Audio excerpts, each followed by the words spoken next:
하나님의 말씀은 레위기 19장입니다.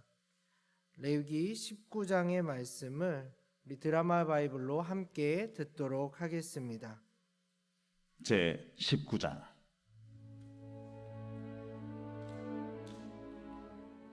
여호와께서 모세에게 말씀하여 이르시되, 너는 이스라엘 자손의 온 회중에게 말하여 이르라. 너희는 거룩하라. 이는 나 여호와 너희 하나님이 거룩함이니라. 너희 각 사람은 부모를 경외하고 나의 안식일을 지키라. 나는 너희 하나님 여호와이니라. 너희는 헛된 것들에게로 향하지 말며 너희를 위하여 신상들을 부어 만들지 말라. 나는 너희 하나님 여호와이니라. 너희는 화목제물을 여호와께 드릴 때에 기쁘게 받으시도록 드리고 그 제물은 드리는 날과 이튿날에 먹고 셋째 날까지 남았거든 불사르라. 셋째 날에 조금이라도 먹으면 가증한 것이 되어 기쁘게 받으심이 되지 못하고 그것을 먹는 자는 여호와의 성물을 더럽힘으로 말미암아 죄를 담당하리니 그가 그의 백성 중에서 끊어지리라. 너희가 너희의 땅에서 곡식을 거둘 때에 너는 반 모퉁이까지 다 거두지 말고 내 떨어진 이삭도 줍지 말며 내 포도원의 열매를 다 따지 말며 내 포도원에 떨어진 열매도 줍지 말고 가난한 사람과 거류민을 위하여 버려두라. 나는 너희 하나님 여호와니라. 너희는 도둑질하지 말며 속이지 말며 서로 거짓말하지 말며 너희는 내 이름으로 거짓 맹세함으로 내 하나님의 이름을 욕되게 하지 말라. 나는 여호와이니라. 너는 내 이웃을 억압하지 말며 착취하지 말며 품꾼의 삭슬 아침까지 밤새도록 내게 두지 말며 너는 귀묵은 자를 저주하지 말며 맹인 앞에 장애물을 놓지 말고 내 하나님을 경외하라. 나는 여호와이니라.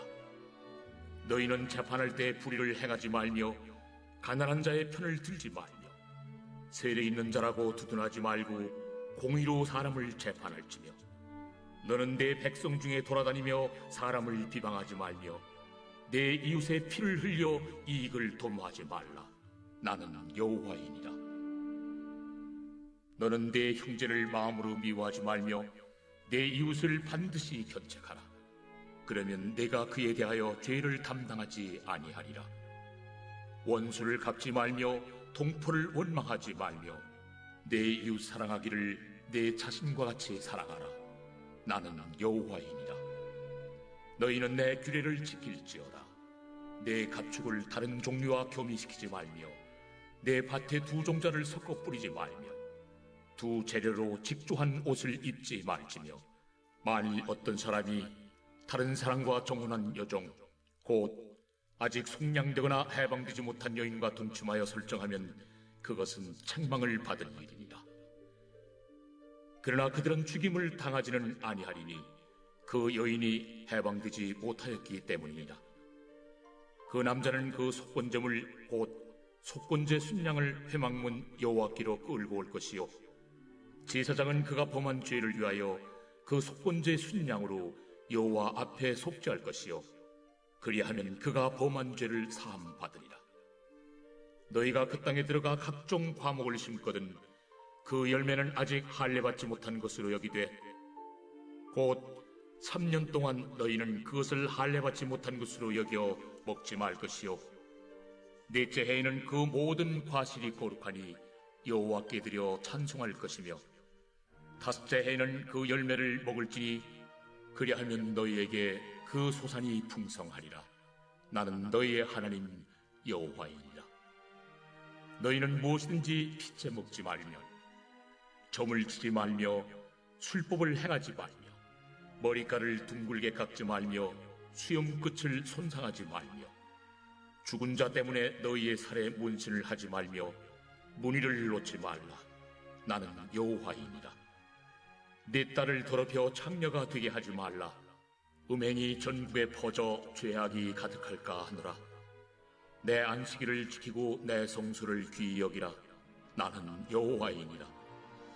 너희는 신접한 자와 박수를 믿지 말며 그들을 추종하여 스스로 더럽히지 말라. 나는 너희 하나님 여호와이니라. 너는 샘머리 앞에서 일어서고 노인의 얼굴을 공경하며 내 하나님을 경외하라.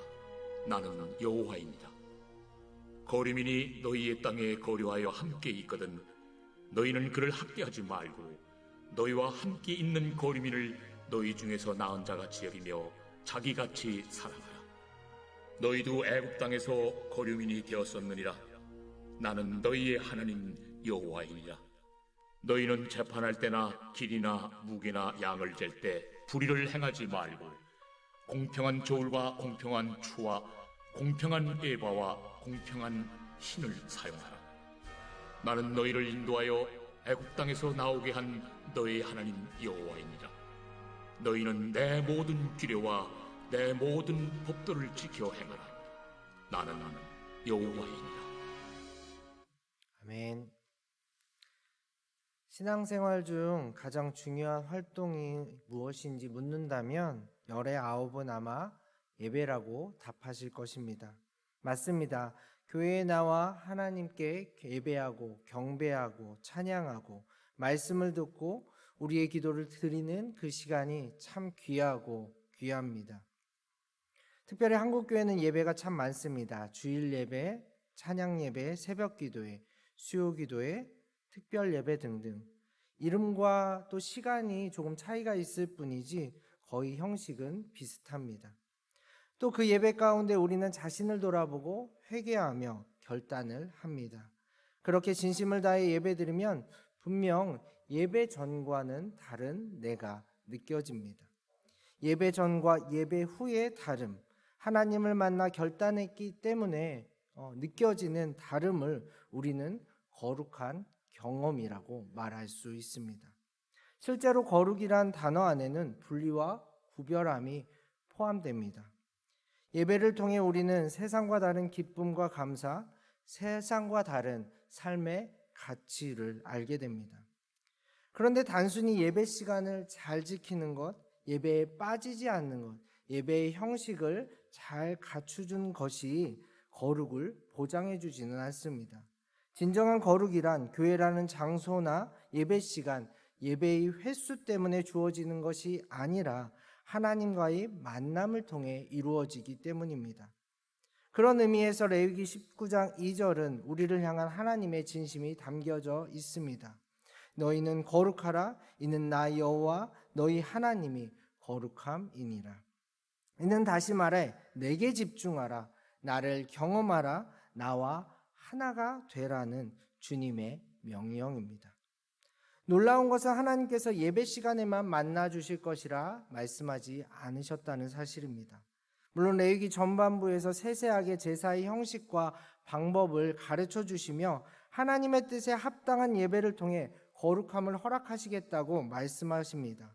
그러나 거룩함, 하나님과의 만남, 하나님과의 하나됨은 우리의 예배 시간을 넘어서 우리의 모든 시간으로 확장시키실 수 있어야 합니다.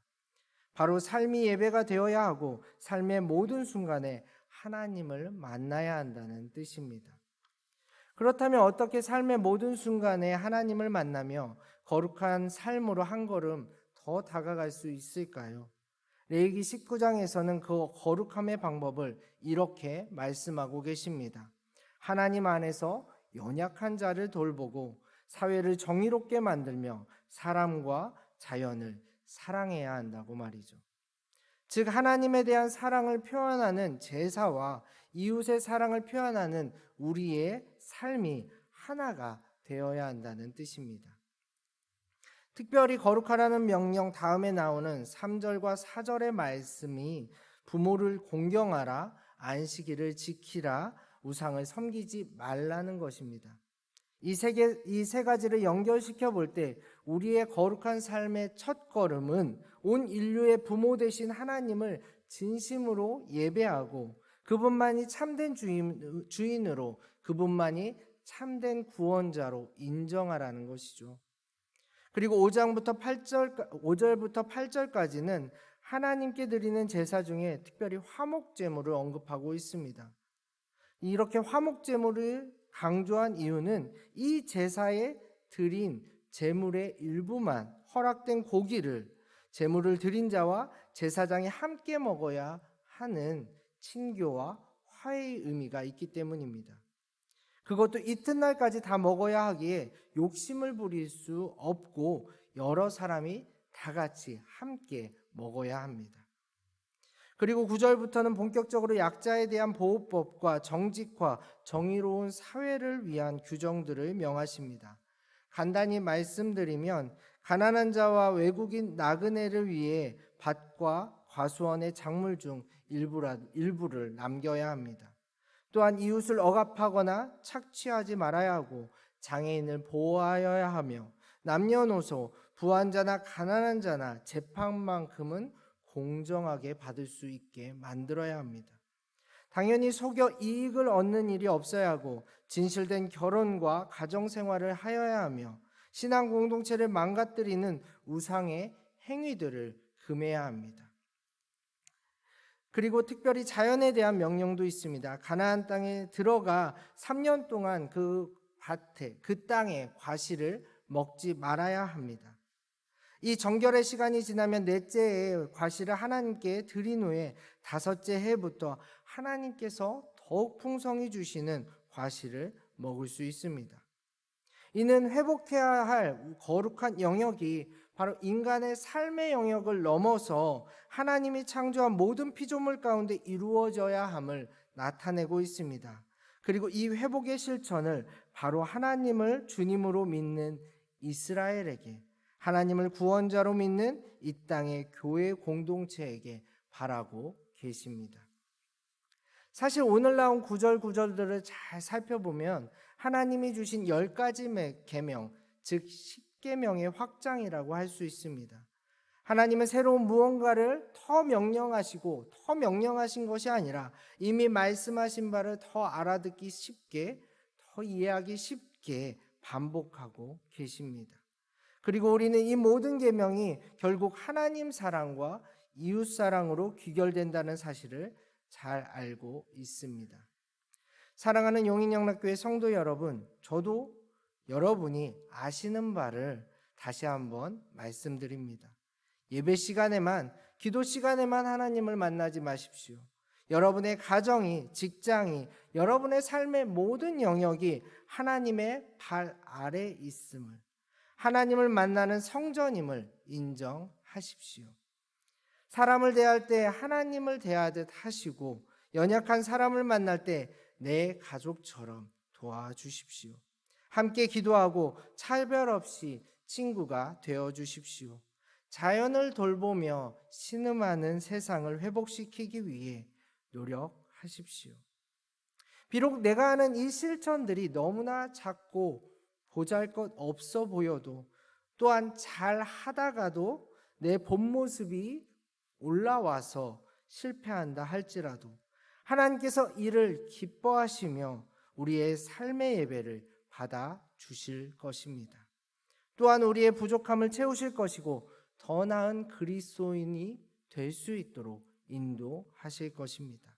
그러니 용기를 내어 시도하고 시도하며 또다시 시도하십시오. 부디 오늘 하루 우리와 하나가 되시려고, 거룩함을 허락하시려고 아들 예수 그리스도까지 내어주신 부모 되신 하나님의 진심을 마음에 새기고 언제 어디서나 거룩한 예배자로 살아가시는 한 분 한 분 되시기를 간절히 소망합니다. 함께 기도하겠습니다. 하나님, 만날 수 없고 거룩할 수 없는 우리를 위해 모든 것을 내어주신 하나님 아버지 감사드립니다. 하나님의 깊고 넓은 사랑을, 예수 그리스도의 십자가 희생을, 성령 하나님의 동행하심을 항상 믿고 의지하며 살아가게 하옵소서. 주님께서 받으실 만한 우리의 말과 행동이 되게 하시고 거룩한 산 제사로 이웃을 섬기며 세상을 회복시키게 하옵소서. 예수님의 이름으로 기도합니다. 아멘.